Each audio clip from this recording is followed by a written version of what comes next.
Bismillahirrahmanirrahim. Assalamualaikum warahmatullahi wabarakatuh. Perkenalkan, nama saya Tamara Syahrani, NPM 22510100307, jurusan Ekonomi Syariah. Saya akan mempresentasikan jurnal yang sudah saya review. Jurnal yang saya review berjudul tentang Pertumbuhan dan Pemerataan Ekonomi Perspektif Politik Ekonomi Islam, yaitu penulisnya itu Juliana Marlina Saadilah Maryam.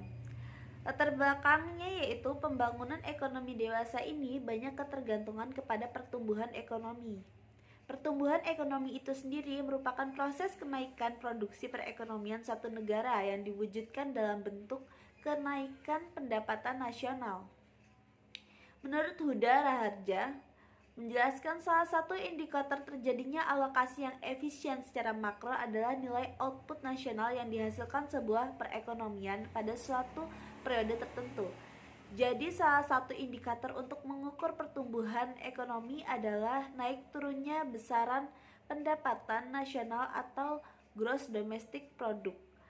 Permasalahan dalam jurnal ini yaitu masalah yang diangkat dalam penelitian ini tentang pertumbuhan ekonomi dalam Islam dan mencari solusi yang tepat untuk mewujudkan pemerataan ekonomi yang berkeadilan serta bagaimana merumuskannya dalam bentuk strategi dan kebijakan yang tepat dalam kegiatan perekonomian pada umumnya.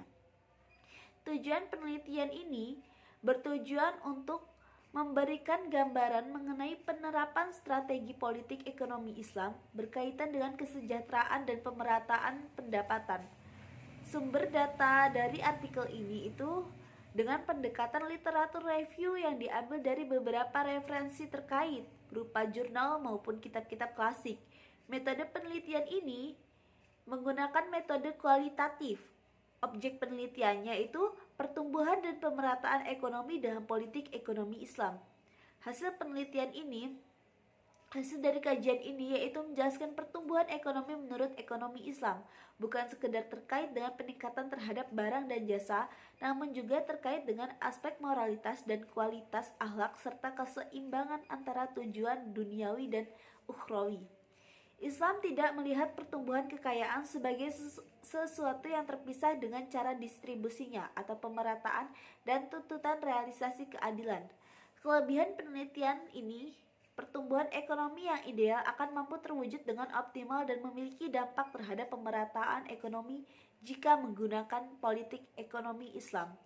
Melalui strategi langsung dan tidak langsung mampu mewujudkan pemerataan ekonomi dan kesejahteraan bagi masyarakat.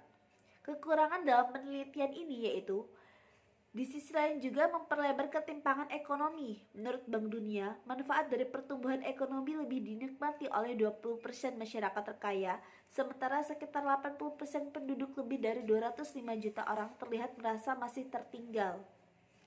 Sekian presentasi saya, kurang lebihnya saya mohon maaf. Wallahu muwaffiq ila aqwamit thoriq. Wassalamualaikum warahmatullahi wabarakatuh.